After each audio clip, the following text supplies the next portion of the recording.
it'll look entirely this different. will be interesting to kids that knows something about electronics. This is a picture of me, just off of the Ho Chi Minh Trail. Can you see? Mm-hmm. Just off the Ho Chi Minh Trail in Nam. The Ho Chi Minh Trail was not just a trail. It was a series of trails where they brought supplies and all from North Vietnam to South Vietnam. One place over there they call it Elephant Valley because they were bringing a bunch of elephants on the Ho Chi Minh Trail, and they had it gridded in the artillery and killed a bunch of elephants. So from then on, that's called Elephant Valley. This picture here, they took us and dropped us into a valley. The valley was flooded. And the water was like this deep. It looked, when they dropped us out, we had 30 seconds to get out of the helicopters. And when they dropped us out, it looked like it was solid ground, but it wasn't. We had 2 technicians with us that we were their security. They were not even armed. And we went up that valley for a day and a half, and then they would say, right there's one. And there were cylinders buried down into the ground with an antenna on them, looked like a stalk of grass. But they were motion detectors that say one's here, and they were all the way up the valley. We went a day and a half up the valley, changing those batteries. Well, he worked at the post office. This went to Nam. They sat, now this is 1970, they sat in front of a computer screen, 1970. And they were monitoring things like that. If they got a certain pattern on the computer, they would call a sergeant, and then he would, but they had it, the artillery, they would have to send troops in. That to me was interesting. Day and a half up the valley, day and a half back down. And even back then they had stuff like that. And the guys that was with us, they were technicians. They changed the batteries in those motion detectors. When did you start taking fire, or? I was in the northern part of South Vietnam. Most heavily, there's more Viet Cong in the northern part, the section I was in, than any other part of the whole country. I was in Chu Lai, which is about 25 miles south of Da Nang on Highway 1. I've got a map. But there's nothing like knowing. Here I'm a kid from Campbell County. There's nothing like knowing somebody's trying to kill you. There's no feeling like it. I'm affected by it to this day. A friend of mine, I won't give his name, he likes to deer hunt. And I said, buddy, think of it this way. You're hunting the deer, but suppose they're hunting you. I've hunted men. And there's nothing like it, Keljo, knowing that somebody's trying to kill you and you're trying to kill them. And it's different. You're a different person. And I told folks that Germany was like a different country, but Vietnam was like a different planet. From German people look like us, but Vietnamese, it's like a different planet. The terrain, the weather, some of the most beautiful green that you've ever seen in your life. We have on this digital camera here some of the pictures of the waterfalls over there. Beautiful, beautiful waterfalls. But I was in the Americal division. Now, for interest, there's a book, and it's called Firebase Mary Ann, and they overran, and that's in the 23rd Infantry in the Americal Division. They overran that in April of 71. A bunch of people killed. There were so many of the enemy killed that they burned the bodies. There's a lot of discussion about cremation. The Geneva Convention Rules of War says that you're supposed to honor the bodies, even the enemy. So some people lost their careers because they burned the bodies of the enemy. That was Firebase Marianne. Also in my unit, there was the massacre at My Lai, M-Y-L-A-I. And it was 168 civilians killed. And it's a horrible thing. That was my unit. We were walking along on patrol one day, and one of the guys with me, he pointed like this. And he said, "You know what that is?" I said, "No." I said, "This had happened before I was over there." He said, "That's My Lai, where the My Lai massacre occurred." It was Lieutenant Kelly, Captain Medina, and of course the platoon but that was My Lai. Another real interesting book, and a lot of places mentioned in the book that I was at. And it's Marine Corps sniper with Carlos Hathcock. Carlos had 95 confirmed kills, and he's a Marine Corps legend, and it's real interesting about him. But there's nothing you cannot. You had to been there. I've talked to guys before, and they said they were in Nam, or they'd have a hat or whatever, and I'd say, "Where were you at?" And they'd say, "Well, I was here and I was there," and I could tell they're being, I like this big word, Lana, disingenuous, stolen valor. I could tell. I said, they weren't there. They wanted to say they had been, but they hadn't. And that's, there's people that, they do things like that. But it's not good. This little can here is what's called a fragmentation grenade can. We would get our hand grenades, fragmentation grenades, in a wooden box. They would be, I don't know, I don't think, might have been a dozen, I'm not sure. It would be a wooden box, wooden thing. Then it'd be sectioned off inside. And then these would hold the grenade, okay? And this, when we first got them, there would be that black sticky type tape, okay? And then the top would come off, and then there would be a cone, paper cone that that went up over the grenade. Then we'd take the grenade out of that. But that's what this is. It's a hand grenade, a can, okay? But I had my toothbrush, toothpaste, and stuff like that in it. It was 10 March 1971, and we'd been out in the jungle about 4 days, and they brought a resupply mission in, and I remember it like it was last month. We cut out an LZ, cut out a landing zone, brought the chopper in, kicked out our mail and sea rations and things like that. And I had 12 meals of sea rations in my rucksack, just like here. Like right there. That's where my rucksack is. I had 12 meals. We moved out about break of daylight.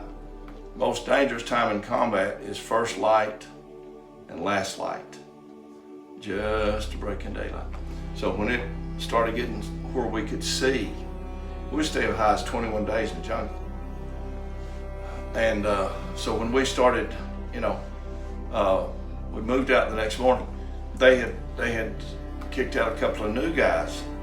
They were brand straight out of basic training. Brand new fatigues, just as green as grass. We moved out, and one of the guys he had like 12 to 14 hours in the field. And he was like, we went through a little stream, started working our way up to the right, up a rise, and we started getting incoming small arms fire. I'd been shot at more times than I could count. But the guy in front of me that had just came in the evening before, he was kind of up on his knees, and I saw it, and just a few seconds. I mean, it was just, so quick.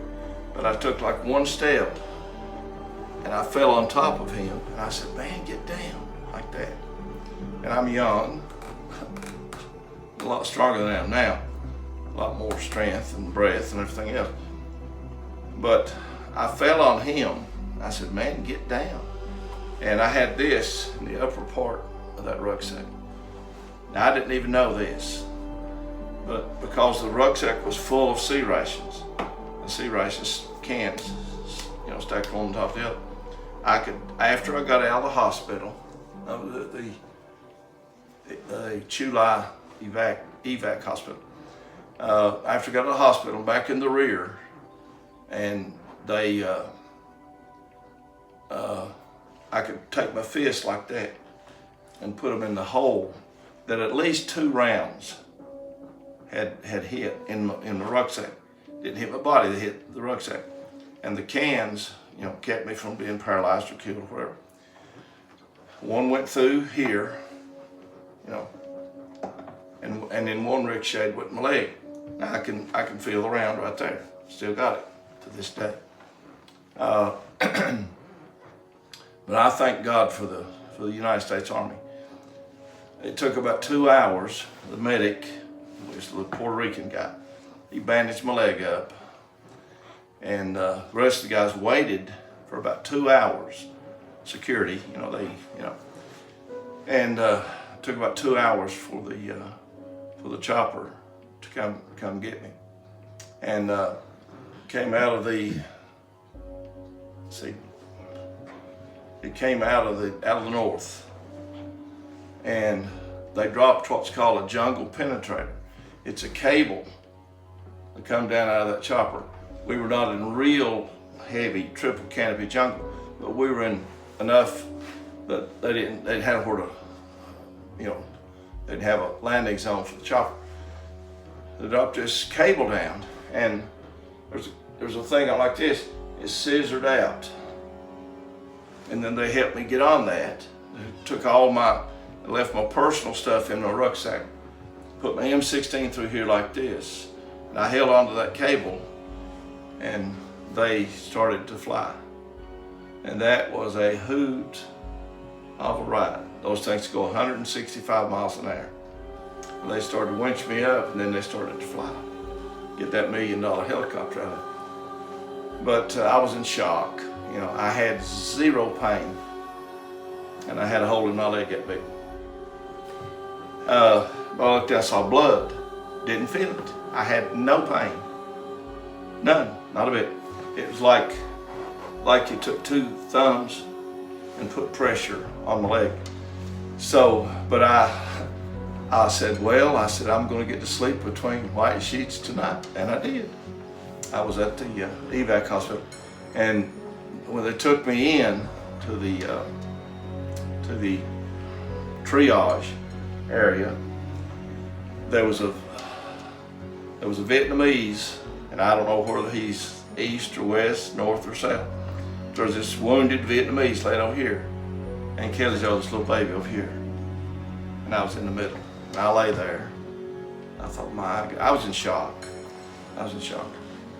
So they came and got me, took me back to the room, whatever you call it. And I thought, well, they'll just take that round out. And the doctor stuck his, and give me 5 shots. I remember it. I mean, some stuff just, he gave me 5 shots around that wound. And he stuck his finger to the second knuckle. And I, back then I was a little bit tough back then. And he said, it'll do more damage to take it out as to leave it in. So he left it in. They bandaged up my leg, and there we go. But that is, it's serious business. After I got back out of the hospital and got back to the rear, I was a buck sergeant. I was a sergeant E5. So I stayed in the back of what they call the orderly room, which is the office for the company, with the company clerk. Now you might think of Radar, company clerk, but I stayed in the back with him. And the hooches had 2 doors, this door and the back door. And out behind the hooches, they had bunkers. And now this is after I got back to the rear. And this guy was not, he'd been in the rear the whole time. He'd never been out in the jungle. He was not, what you might say, a combat veteran. But there was a rocket came out of North Vietnam. And they just exactly the way you hear it on movies, it was whistling. They go, and it came right over the hooch that we were in and went about 3 or 4 hooches up and just destroyed it. I think they call them a B-4 rocket. Wasn't a mortar or anything like that, it was a rocket. When we heard that thing coming in, before it hit, we were inside one of those bunkers before it even hit. So, that was after I, got out of the field. But my story is, I was only in Nam for 6 months. But my story is not near, I've heard other guys talk, and they had a much more traumatic time than I did. I was 10 months in Germany, 6 months in Nam. I was fortunate not to have to spend 12 months in Nam. But, there's so many ways that you can be injured. In so many ways, we had guys with broken ankles, we had guys shot in the head, we had guys with broken legs. There's lots of ways that you can be injured when you're in a combat situation. They would drop us, give us 30 seconds to get out of the helicopter. And we went into what they call a hot LZ, hot landing zone. They knew there were VC in the area. We were flying flights of 5 choppers, flying like this, 30 seconds to get out. Then that chopper's gone, others are waiting. And so they flew us into this area, and they had what's called elephant grass. It is a type of bamboo, but it's got real sharp leaves on it. When we was going through elephant grass, we would have to take our M16 and push through it like that. And it's just as dry as grass. Well, they flew us in one day, and every 3rd round, they had M60 machine guns firing at both sides of 10 helicopters, okay? And we were like the 3rd or 4th chopper to come in. And they were firing out. Every 3rd round comes out hot. It's a tracer round, but it comes out hot. And they set that elephant grass on fire. Now, I work for the Atlanta Fire Department. I've seen people burned. I know what fire will do. And Kelly Joe, afraid, scared, terrified. There's not a strong enough word to tell what I personally felt that day. I said, me and the rest of these guys are getting ready to be burned alive. Because it was as high as this house, I don't know, 15 feet high, elephant grass. It's a bamboo, but it was just as dry as can be. It was burning like a forest fire. You'd have to get a syllabus or something to find the words. Fear, terror, all that. But one of the guys found an opening over here to the left. And so we worked our way up into the jungle. It was more damp, you know, and we got up there. You know, went up through the single file. And anytime we would stop for any length of time, we would put out what's called an LP, listening post, or an OP, an observation post. So we got set up. I was a buck sergeant, so I took this boy back down the trail where we had come. And there's a picture that he took of me. Had a mustache, and I've had people say, "Who's that?" I said, "Well, that was me." I mean, it looked a lot different. But this guy's name was Porky. And Porky, we sat down there and talked a while and listened to that fire burning, popping and cracking and all that. And Porky should not have been in the jungle. For some people that are just not, you know, they just shouldn't be, you know. Some people's got it, some people ain't. He didn't have it.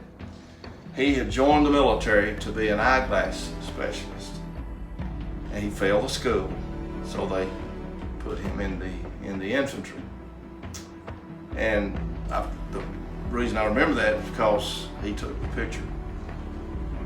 And so I left him down there and started walking back up the trail. When I got up to where the other guys were, because they were all prone, looking off and to the right. And I heard the most horrendous noise that you've ever heard in your life. I said, "Dear Lord, what's this?" Just, it happened all at once, you know. Here they are, prone behind their 60s and 16s, looking to my right and down the hill. It was a troop of monkeys. And the big, I guess the lead monk, he looked down at me like that, and they were going just like Tarzan. They're going through, you know, like this. And he looked like this, and then I think he was the head monk.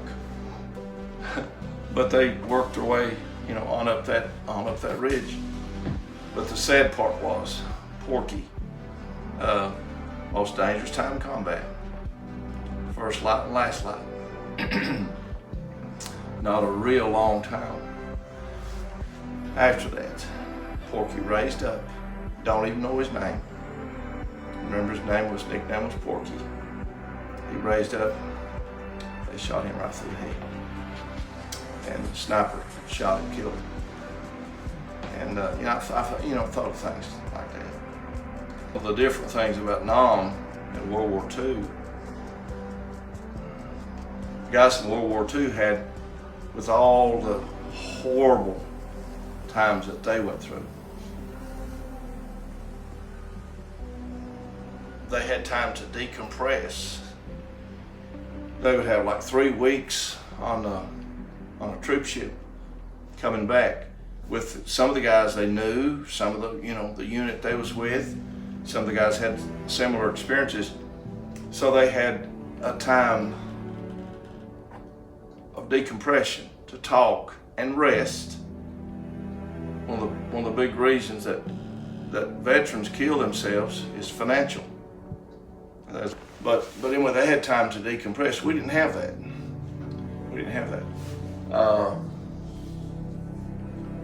Like some of the guys come straight out of the jungle in their fatigues, didn't even get a chance to take a shower, and they'd get on the plane. So it's a different, back World War II, they had airplanes, but they went back and forth on ships, troop ships. And then we flew, they were military, they were civilian, jets. But, the military, but you're,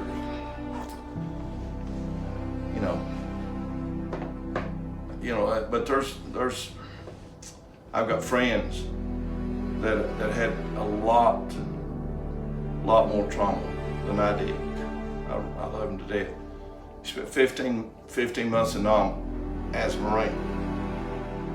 And he had some real traumatic times. When he's come back on the plane, he was so traumatized that he couldn't get out of his seat. And there was an older Marine said, "Son, you need me to help you." And he had to physically help him get off that plane. He was just so, yeah. I've had 5, and that's the way it is. I've had 5 psychiatrists that said, and I knew this, when I was coming back through California, that said I had severe PTSD. That's why, Kelly Joe, I cherish peace and quiet and privacy. I don't just like it, I cherish it. But anyway, I was telling this to a psychiatrist. They'll ask you all kinds of questions, One night we were set up, and I remember it like it was last month. Here's my buddy with me, and we would put two ponchos together, make us a little hooch. We do that every night, keep the rain off. The guy was from Michigan. I don't remember his name. He was on the right, and we'd take our ponchos, our air mattresses, and kind of fold them up so you could kind of, sit up like this. We would stay on guard 45 minutes, and then we'd take a watch, take one step, hand it to the next guy. So there's supposed to be somebody in every squad awake the whole time, all night long. 45 minutes on watch, sleep for 2. I never slept more than 2 hours. The whole time I was in the jungle. It's not easy. It's really not. But anyway, I was laying there one night, and I was awake, and just like 10 meters out, like 30 feet, Kelly Joe, I heard this, and you're tremendously conscious of noises and stuff like that. So I heard this thing went,